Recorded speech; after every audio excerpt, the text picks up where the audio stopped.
Attention, ladies and gentlemen. We're now arriving in Detroit. Once again, this is Detroit Woodward Street Station. And thank you for riding Amtrak.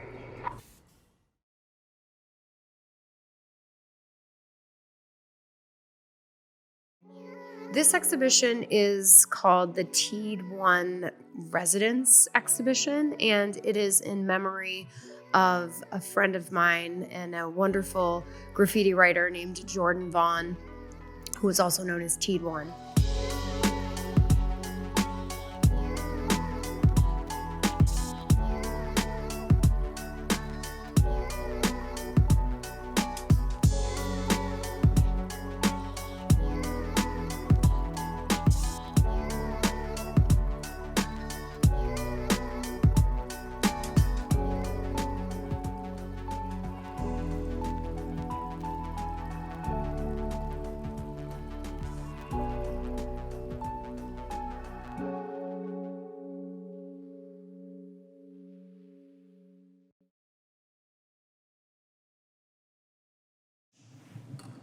Salud.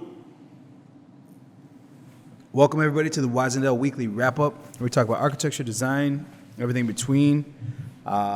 We are continuing the session in M Contemporary. Thank you, Melannie, for the hospitality. We are interviewing the artist this week. Go ahead, you can introduce yourself, first artist. Bearlobos Nice. in the house. Nice.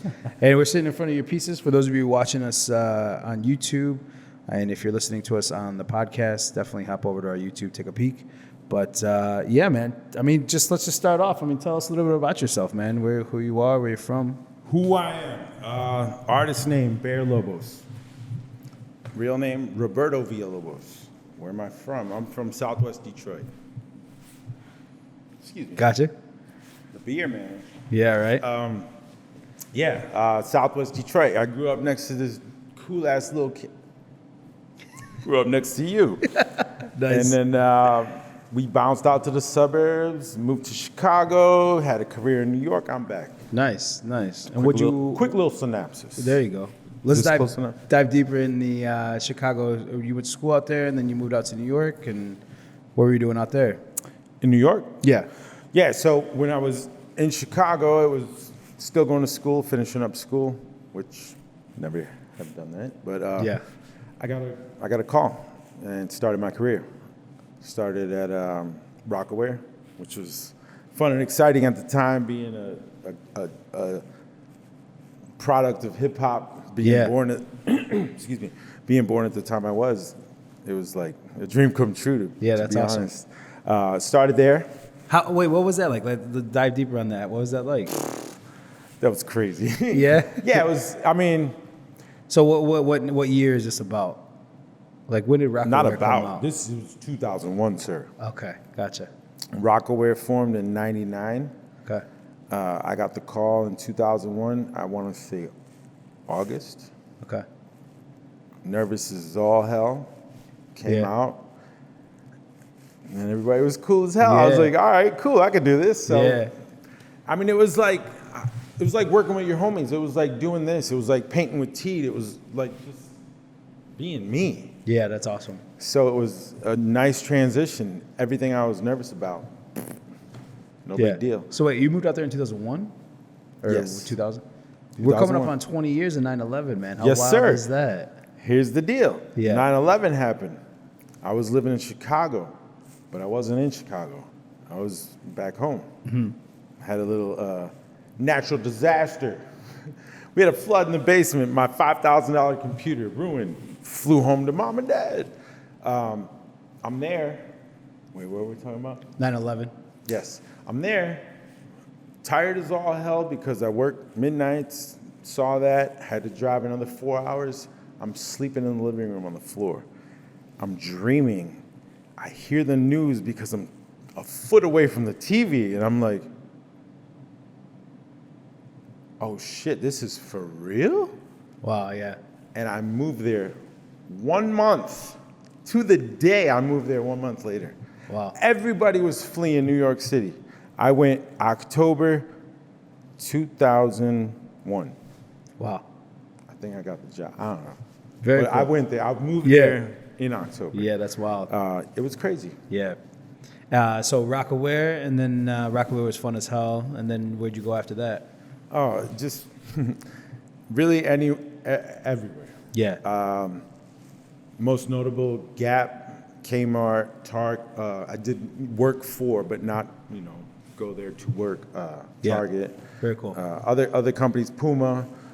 So always in there. Last one, Aeropostale. Gotcha. And I guess we should have clarified. All in graphics or Yes. graphic design or. Yeah. Right. So those were mostly the jobs, and then also I had freelance clients, Brooklyn Industries, so on and so on, and I'm still taking clients. Very cool. Holla at me. right. So graphic design, all graphics, that's pretty cool. So New York, and then you moved back to Detroit around when? Yeah, man, this thing happened in New York where I guess I was one of the first or the first wave of graphic designers out of college, because there wasn't many of us, and then bam, it was oversaturated. I couldn't find a job. Yeah. I couldn't find a job at my salary level. I had to take two-thirds pay cut. I was getting a third of what I used to make, and it just didn't work out. So Yeah. I said, what am I doing? I'm working to just pay the rent. Why am I staying here? Yeah. So here we go. I moved back here. And the freelance market is sorry, not to cut you off. The freelance market is pretty big in New York, right? Like, there's not a lot of cities that have that freelance contractor mentality. I mean, maybe now since post-COVID, but That's what I was going to say. Absolutely. And that's how I kind of started. yeah, Even when I had a 9-to-5, I was still freelancing. But since COVID, now everyone sees that everything's capable as long as you got an internet connection. I'm sorry, let me cut you off. Can you turn that around, the mic around? Snap. There you go. Go ahead. Go ahead. Roll it. Roll it back. Roll it back. So freelance market and everything. Go ahead. Forgot what we were saying. Just everything post-COVID, freelance market. I apologize. Yeah, so, no. My bad. Must have been when I got the beer. There you go. I've been working remote throughout my career when I was living in New York, 15-year span. And we knew it. Everybody knew it. But now that COVID kind of made everyone work at home, I could work anywhere. And it's not a problem anymore. Before, it's like, well, I don't know. I need you in the office. Yeah. Nah, we're good. So, yeah, I mean, do what I like. Nice. Do what I like. And Yeah. These are great, man. Tell us a little bit more about them. These are, I got the Teed residency. Yeah. Right? Yeah. Congrats, by the way. Thank you. And I was, Jenny, Teed's mother. She had asked me, how many pieces do you think you would have to do in the show? Because I was guaranteed a show at the end of this. And I said, And that's part of the Teed residency. yes. I said between 30 and 90. And she laughed. And I said, I'm not talking about this size, all on canvas, 30 pieces. So I showed up here to Melanie's gallery with probably about 30 canvas. Yeah. But I also had paperworks, works on illustration board, so on and so on. So I fell a little short of my goal, but I tend to set the bar high. Nice. I mean, these are 48 by 60. These are pretty big, big boys. These are huge. I mean, in a space like this, it's great. Right. They're not very convenient to work at home, go upstairs, go downstairs, but this is what I like to work with because I'm used to working on the walls. From back in the day. Yeah. It's funny because we were just talking to Melannie and she was saying about how I was asking about the challenges that muralists face going to the gallery, and she was like, well, number one thing is probably scale, right? Because you're used to working such at a big scale. I mean, how's that been for you? That has not been a problem. I would say the number one thing is anonymity. Okay. Because at least my generation, we're not used to the internet. We're not used to people knowing who we are and what we do. Yeah. So that's kind of a little freaky because I'm on the cusp. You know, I look at these young bucks and they're like, look at on Instagram. But nah, I'm from back in the day. So well, even and I totally agree with that because even with this show, some people are like, I don't really know about the podcast thing and this and that. I'm like, no, I get it. Like, It's just a different sort of mentality, right? Absolutely. Because then but you're also going under one name and going over a different name, right? Like, don't some artists do that too? Yeah, but I mean, the piece right next to you, if you look at it, I'm clearly displaying my tags that I used to write back in the day. Yeah. So let me back it up. Yeah. When I was at the residency, Yeah. excuse me again, Melannie stopped by. She wanted to kind of get a feel for who I am and see, what am I going to be putting on in my gallery? So Sure. Upon meeting her, she, as far as I know, she was pleasantly pleased, and so was I. And Yeah. we had a great conversation, and everything was perfect. When she asked me what I was thinking for the show, I had showed her what I was working on, which is what you see in front of you, but without the images, or not images, without the characters. Okay. Without the faces. Gotcha. It was just background stuff, doodles, color, tags. And if you see, do you mind if I get it up? Oh no! For those of you listening on the podcast, again, hop over to YouTube because now he's presenting. I love it. Yo, I'm presenting. Go to YouTube. Check this shit out. All right. Anyway, back at it. I'm a multidisciplinary artist, so everything starts in a sketchbook sometimes. Sure. Depending on how I'm feeling. A lot of this stuff came out of the sketchbook because at the time I was working at the bar. The bar was slow, and I'm doodling, whatever. But I take stuff straight out, rip it out. Of the sketchbook. Glue it to the canvas. We wheat paste it, really. I mean, I'm from the street art side. I ain't from the streets, but you know what I'm saying. Yeah. Anyway, collage, tag it, paint it. This looked completely different when I started. Yeah. What are you gonna do? I said, I'm gonna take this. You can see all this color. I'm gonna put a black and white image of blah, blah, blah. Yeah. Realistic. She said, When we were talking and sitting, she's like, I'm drawn to this. I'm drawn to this. Everything that came out of my sketchbook, which is just out of my head. Yeah. So then I had to flip it to what she was asking, which was way easier. Yeah. Because it's just like a freestyle. Yeah. Every live painting event I did, everyone's like, what are you gonna do? I said, I don't know. Yeah. I put some music on, I smoke a little something, and I get into it. Yeah. And if it speaks to me, it speaks to me, and if not, next. It's so interesting. I mean, we talk about like graphics and work at Rockaware, and things seem like so structured, and I feel like for this, like it's just more like a freestyle, right? It's me being me. Yeah. And That's why I'm so happy. What about this guy? Same thing. Yeah. Actually, this is based off a sketch, right? But I sold the sketch. Sold it to a good friend of mine. I said, why do you want it? He's like, I don't know, dude. I saw the eyes. So that's gone. I photograph everything. But he was so drawn to it, and I kept looking at it and said, all right, and made it bigger. That's the story. Yeah, nice. But while doing so, with everything I do, it's motivated by music, and I believe it's just an outpour of emotion of what's going on in here. Yeah, absolutely. I looked around for sure. Thank you. I looked around at most of this. Watch it, babe. I looked around at most of the stuff, and it's like sad. Yeah. Well, that's how I was feeling. Yeah, gotcha. And then the Tiki Man in the corner over there? Yeah, that dude, same thing. If you look at him, his left eye is just tearing up, right?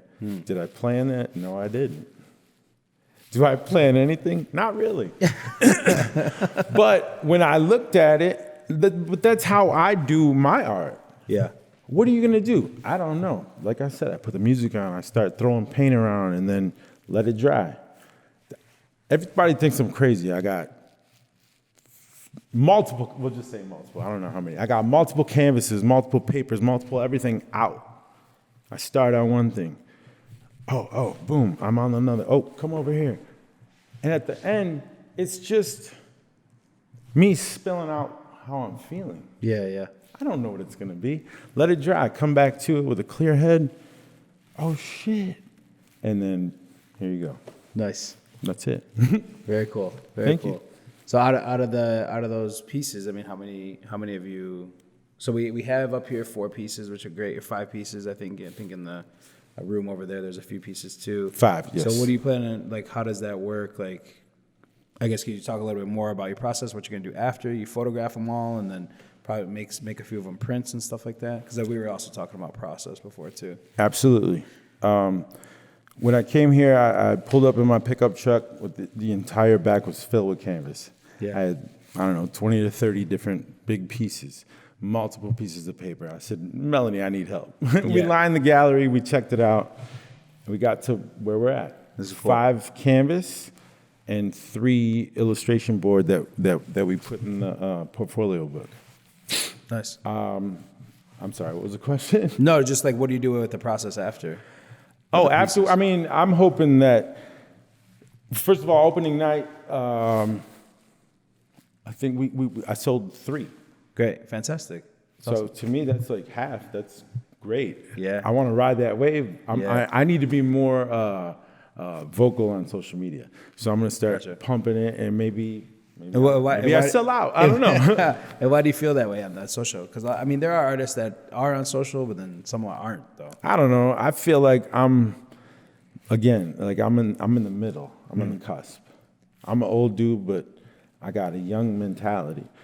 I'm from the generation. I'm pre-internet, but I'm trying to I'm stay with it. But I'm not out there like that, social media wise. Yeah. So what do you think are I asked Melannie this too. What do you think the challenges are for muralists going into galleries? Do you have to change your style? You have to change like kind of what you're doing, or because there's a different thought process behind it, right? I would assume. Perhaps. Yeah. It just depends on your motives. I want to be me. Yeah. And even the idea that I presented to her first, even though it was mine, it was me trying to give something that somebody wanted. Right. When she said, I'm drawn to this, to me that told me she was drawn to me. Yeah. This is cool. Where'd this I did that. Yeah. So she said, I want to see that. That's different. That's whatever. So that made me feel comfortable. And I'm like, yo, who doesn't want to be them, right? Yeah, it's, to me, it's just doodles. And I guess it doesn't even present itself as to what does it mean until opening night when somebody says, what does that mean? Mm-hmm. And then I dive into it and I'm like, oh, you know what? This is when I da-da-da-da. Very cool. I find out myself, Yeah. What's the biggest challenge? I don't know. Again, it's motives. It's what do you want the outcome to be? Mm-hmm. I want people to know who I am. Mm-hmm. I feel like I'm someone special. Mm-hmm. I feel like I'm real. Mm-hmm. When I meet other artists that have that vibe, I flock to them like a magnet. Yeah. I got homies all over Detroit, and I don't know. It's just it's blowing up. Yeah. I'm just being me, and I'm seeing them, and we like cling together. Like, holy shit, man! How we didn't, hang out back in the day or whatever. Talk a little bit more about the Detroit art scene. What's that like? And is the the murals in the market that's still going on, stuff like that? I mean, I know that kind of blew up for Detroit scene too. So can you talk a little bit about that for our thousands and millions of fans? Absolutely, absolutely. The murals on the market was a blessing. I'm a old school Detroiter. We actually moved out of Detroit because it got too hot back in the 80s with the gangs infiltrating and all that. But my heart never left. I was back every weekend to go and hang out in downtown and whatever, but I'm a Detroiter. Yeah. What's the question? Just about the Detroit art scene and like what's that like in murals in the market and stuff like that. This is a good one, man. I'm gonna take you back to 98, right? Yeah. I'm at Wayne State. I'm going to college. I'm trying to do what I told I gotta do. Yeah. I'm doing art though, but I feel like a plateau. Mm-hmm. There's no challenge, and I said I need to be in art school. I transferred to Chicago, go to Columbia College. Everybody was dope. I got so pumped, and then plateau again. But this time it was a phone call. I got a job in New York. Boom, next level, right? So to me, it's just been an upward trajectory from a little kid drawing stupid things. Yeah. And I don't know. It's like it's amazing. Yeah. You know? And do you feel like the competition and not competition, just the talent in Detroit? Like, how has that been? Like seeing it. Well, how long have you been back in Detroit now? So you got to bring me back on track, man, because I get to talking and I'm like, yo, where was I at? No, you're good. The scene is crazy. The reason I brought up New York is because work brought me there. Fate brought me there. Whatever you want to call it. I went to New York. I had a 15-year career. It was beautiful. It was fun. Yeah. To the point. The reason I bring it up is because when I left, that's when Detroit art started popping off. Mm-hmm. You know, everybody was fleeing the city, the real estate, you know, all that jazz, and then that's where we come in, graffiti writers. Yo, let's hit that building. MSK came in and made it beautiful, and then everything's gentrifying now. Yeah, that's another subject. Anyway. Which we're more than happy to talk about. Yeah, we're absolutely. More than happy to chop it up. I'm just saying, like, when I went to start my career, I had a little bit of feeling like, because Detroit's starting to blow up. Yeah. But whatever. I did my thing. Now I'm back. Yeah. I'm trying to hop into and start over, basically. Somebody asked, is this your first show? I said, no, but it's my first show in a long time.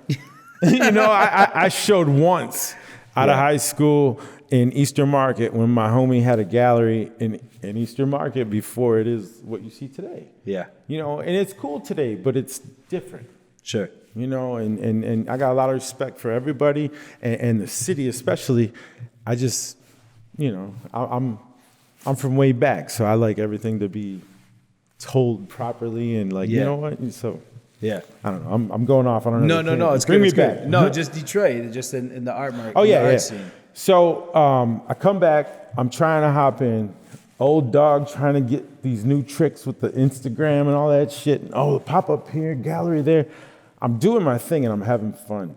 And I'm noticing I got a little social anxiety. So I pull up to Irwin House multiple times. Yeah.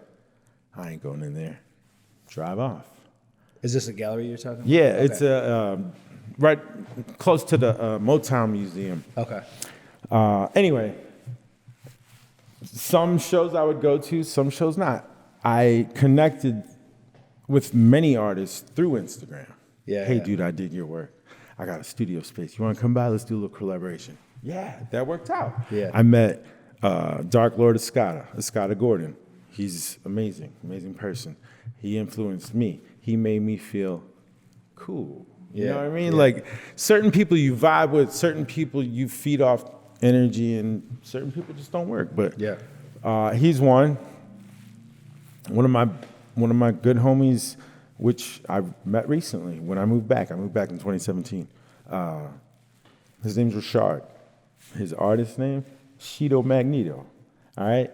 Cool cat. I feel like we're on the same page. I'm positive, he's positive. I try to pump him up, same with me. Yeah. Everyone I meet is giving me back that vibe. Gotcha. And if they're not, I keep it moving. We had an event this past Saturday, right after the gallery. It's a young cat from Bloomfield Hills, the youngest waffle on Instagram. I met him, I started following him when he was like 15. I was like, this kid is so alluring. How does he know all these artists? He was hanging out with Ricky Powell, a famous photographer from back in the day. You should shoot the Beastie Boys. He's so many people that he's hanging out with, and I'm like, this kid's ridiculous. Followed him. Start following him. Next thing you know, I'm talking to him. Yo, I'm at his crib. We're kicking it in his home studio. We're creating art. Nice. Because it worked. Mm-hmm. And from that, actually the one that sold the tiki one, they knew Waffle, and then they saw that I collaborated with him, and they came to my show. Yeah, man. So it's like that's the power of that social network too. Exactly, right? but it's just everything's starting to connect. Yeah, nice. Yeah, I mean, the Detroit art scene has obviously been blowing up for a long time, and I think from what I gathered from that night and from Melannie as well, like the show is a little bit more of veterans, not really veterans, let's say. Oh, we veterans. I mean, Southwest. I mean, he's a young cat too. We're gonna be talking. Yeah, he was like the little brother, like. Well, yeah. Well, go ahead. I'm sorry. No. I was just saying about how there's people who have been in the game for a long time, trying to now but moving more now towards the gallery shows, right? Right. I mean, when they switched the graffiti site to a felony, yo, I'm out the game, son. Yeah, I ain't trying to catch an F, Yeah. I mean, I still mess around, but yeah, nah, I got way too much to lose now than I did when I was 15. Yeah. And sometimes it's hard to separate because my mentality might be like a 15-year-old most of the time, but. Well, a lot of like graffiti artists but they when they visited Detroit, obviously Shepard Fairey had a big fucking movement here with Obey, and then One Up I think had a big one here as well. I mean, what about that? Like, how about a lot of people coming in to visit? I think that Murals in the Market really kind of opened that up too, trying to do a little Miami Wynwood type scenario. Absolutely. It just depends on who you talk to. There's hardcore Detroiters that don't like that shit. Yeah. There's hardcore Detroiters that will allow it as long as they follow a certain format. Then there's me, like, you know what? Oh, I know this cat. I've seen, do your thing. But respect is a big thing, not only in Detroit, but in my culture. Like, I get it. I came up in the graffiti scene, and it's all about you can't do this, you can't do that. If you're gonna go over somebody, you go over a tag with a bomb, you go over a bomb with a piece, so on and so on. It's got to be better than what you're going over. Same thing with the new bunch. Like, you might be sweet, but don't forget who was hitting these walls before you. Yeah. I went to Lincoln Street Art Park where Teed used to live right down the block, Universal Lofts. My brother lives there now. I went and visited him. I'm looking at the windows like, damn, they don't clean these shits. Yeah. Because I see a Teed tag, and that's got to be at least 10 years old, and a little dust tag up there, but it's about respect. Yeah. And like life, you're going to have people that follow the rules, and you're going to have people that don't. And whatever. That's how it goes. Yeah. Don't get caught up on that shit. Just do what you do, take a shot, move it. It's gonna be gone. If it runs a year, cool. If it runs 10, even better. But somebody's gonna hit it. Yeah. I think the respect thing is huge, right? And I don't know. I mean, I feel like respect is getting very dwindled by the day with everything going on with like social media and people's thing. But I think if you're in the culture, you know it, right? Like you would 100%. You would know what the etiquette is. Anyone in the world can do what we're doing. Yeah. Anyone can lift an image off the computer and take exactly what I did and sell it across the world. But when you're in the culture, when you're in the life, yes. I mean, I was shocked at how many people knew who I was before this gallery show. I was like, how's this? You following me? How? Right. Nobody knows me. No, you did this. Cool. Yeah. But I'm not used to that because I'm used to doing it when I was a teenager and like looking over my shoulder every 2 seconds, making sure we're not, gonna get rolled up on. Yeah. But it's a nice cusp to be on. It's a nice transition to try to get through, but like everything, it's kind of a little rough to take off. Yeah. Well, cool, man. What about the future? Like, what do you plan on doing? How many more pieces? And future's big. Yeah, future's big. Good. Future's big. What do you got going on? Oh my God.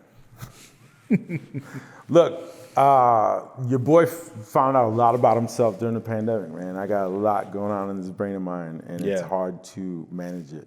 Yeah. I get this gallery show. Yeah. cut everything off. Don't even look at my phone. Don't answer text. Don't answer this. Don't answer that. In my brain, I have to finish this before I can pay my parking ticket, pay my, you know what I'm saying? And it's irresponsible, but I don't know. Yeah. And that's it. I don't even remember. But you're going to continue. No, what's the future? You're going to just continue working. So now the show's over. Yeah. I feel like, all right, here's the beginning. And I told myself, and I wrote down goals, and I talked with my lady, and I said, you know what? I need to treat it as such. It's a business. Yeah, for sure. What worked for me when I was working in 9 to 5? Let me make a schedule. Let me make a calendar. Let me get organized. So, do you feel like it is a business now, or do you feel like that takes it away? Kind of think well, aspects that you like? No. It can, but again, it just depends on you. If I want to just be about money, sure. Yeah. But no, I want people to know who I am, people to like what I do, and that's it, really. Why'd you buy that? Because I like it. Yeah. Period. Yeah. And if you like the story, if you like the art, whatever it is, something drew you to it, not just because, well, it was the Banksy or it was the Shepherd, whatever it was, you know what I'm saying? Like it because you like it. And why do I do it? Because I like to do it. That's it. Nice. It's that simple. Any inspiration you're getting these days? Like anybody we should look out for?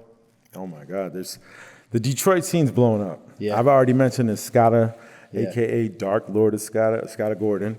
My boy Shido Magneto, my homegirl Sydney Camp. She's amazing. Yeah, that's awesome, man. She's a huge force, and I mean I got so much respect for this woman. She's amazing. Anyway, the list goes on. Yeah, that's cool. So many. Nice. So many. Nice. And where can people follow you? I'm on Instagram at Bearlobos, Bearlobos. Yeah. I got a website. I gotta update that shit, but RobertoVillalobos.com or just Bearlobos.com. And Yeah. If we vibe on that level, hit me up. I might send you my digits and we could text. But There you know go. what I'm saying? All right, cool. Well, thanks, Bearlobos, and we will catch up. I love the pieces, by the way. Absolutely. So congrats. Thank you.